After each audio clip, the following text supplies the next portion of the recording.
Let's talk about restorative in your everyday life. Now, I think that one of the most important things when it comes to restorative in your life is understanding how it plays with your other strengths.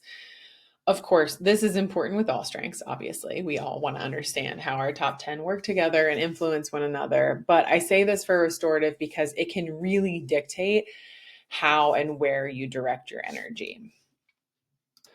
So, for example, maybe you direct your energies toward working for your community or in your community to improve situations with your neighbors or with people who are struggling or something of that nature. Maybe you take up like coaching athletes to help them improve certain skills or overcome certain challenges that they're having. Maybe you spend your time like playing chess or doing puzzles or escape rooms or like other sorts of things that have these like problem solving elements to them that are energizing to you and fun. Maybe you're a tinkerer and you are constantly finding different challenges or different things in your home that need to be fixed, and maybe you don't even know how to do those things, so you are identifying the problem and then learning all about it, coming up with a solution and implementing it. So you can see there's a lot of different directions this could go. It's really very much informed by your other strengths as well as your interests. So, knowing your other strengths, knowing your interests can really help you figure out how to channel restorative in your life so that it is energizing for you and uplifting for you and something that you really enjoy doing. Now, when it comes to your community, to your family, friendships, etc., I would imagine that in your life you are known as the fixer. And maybe not like in the way they talk about that on TV shows, but just like you can be relied upon to help fix problems, help solve problems. If, however, the people in your life don't understand why you're like this, what a great time to learn how to talk about your strength restorative and share that with them so that they can see you as a person they can come to when they need help with something, when they need help solving a problem. A lot of people struggle to ask for help. Maybe you're one of them. When we are able to express to people like, hey, I am really good at solving these kinds of problems, and not only good at it, I really like doing it. Something about that makes it a little bit easier for people to consider coming to you for help. If you're just like, hey, let me know if you ever need help with anything, that's so vague, right? That's so vague. And for you, you actually want people to come to you and ask for help with solving challenging problems. So tell them about this strength. Let them know what you like doing. Let them know the problems you love solving. Be adamant about like, hey, please come to me. Please reach out to me. Now, again, there's always boundaries to put in place and expectations. But what I find for the most part, when it comes to offering help to people, is that a lot of people don't like to ask for help. So you're probably not going to be too overburdened by people coming to you to help them with certain challenges.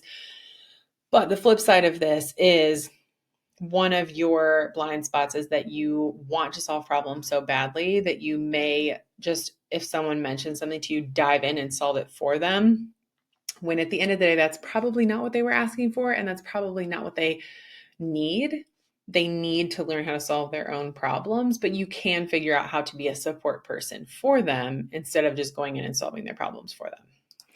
So, in life, a really great way to feed that restorative strength of yours while also not getting all up in other people's business and challenges, etc., would be to kind of focus on personal reflection, doing a deep dive into who you are, what you do well, what your challenges are, and then channeling some of this energy into finding areas where you can improve your skills, your knowledge, your mentality, whatever it is, and then creating those solutions and implementing them in your life.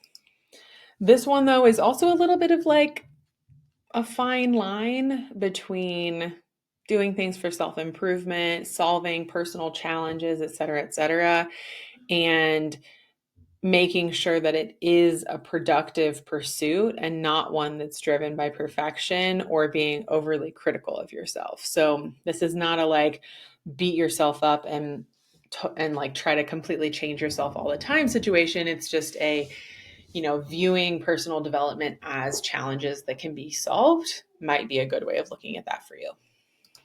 So in life, the two biggest blind spots that I would say to look out for, one is that your constant attention on what needs improving can come off to other people as critical, like you're hard to please, like you're never satisfied, et cetera, et cetera. And in life, many people may see this trait as nitpicking or judgmental of what they're doing or the way they're doing it, which to some degree it is, right? Like it is, but that's not really your intention behind it. Your intention is just wanting to make things better, wanting to improve things, wanting to restore things to their original and wonderful, way of being. So just know that while if your intentions are not super, super clear, and honestly, even if they are clear, some people are just not going to love this trait about you. And so one thing you can do is really understand like the people in your life, how do they receive feedback? How do they like to receive feedback? That's something for you to know so that you can share some of these things with people, but in a way that they're more likely to receive it. Some people just are really bad at receiving feedback, and they're probably just not your people, to be honest. They're not going to love what you have to say a lot of the time, and that's totally okay. In life, you get to mostly choose who you're going to be around, right? So just keep that in mind. And then the second blind spot is what I just mentioned a second ago, but you have to let people solve their own problems. I know that you see the problems. I know that you want to fix them. When I was thinking about this and writing this down, I kept thinking about that commercial where the person with the blue hair walks by and they're like, we all see it. We all see it. And then the one person goes, her hair is blue. That's kind of how I feel like you might feel in these situations where you're like, but I see it, but I see it, but I see it. And the guy next to you is like, we all see it. Just let them do what they're going to do. And this is particularly important in areas of like people in relationships and people making life choices and things like that.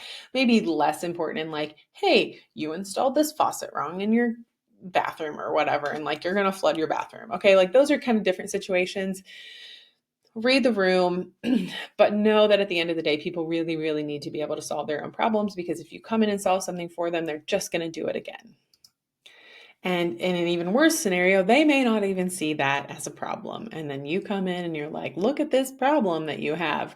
And that kind of gets us back to the first blind spot, which is like the constant attention on issues and improving may not feel good to everybody. So that's okay. You can really lean into this strength a lot in work in certain regards. There's plenty of places you can lean into this strength in your life. Just know that when it comes to the people in your life, you got to tread lightly, and just make sure that they are interested in the feedback before you give it. Okay, that's what we have for this strength in life. In the next video, we'll talk about some tips and tricks for restorative and how to maximize it in goal setting, relationships, and communication. So I'll see you over there.